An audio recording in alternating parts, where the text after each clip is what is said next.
किन पनि त्यही नाली यताबाट ल्याएर नखाने रे खाने यही हो है ल त्यति खानु खानु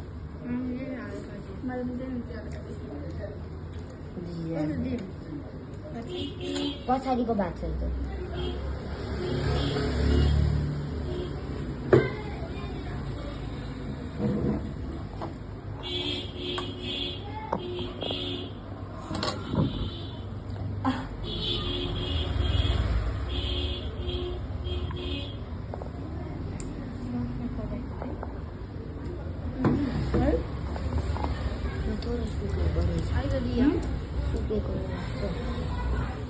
बल्ल एउटा डान्स लियो बल्ल मिल्यो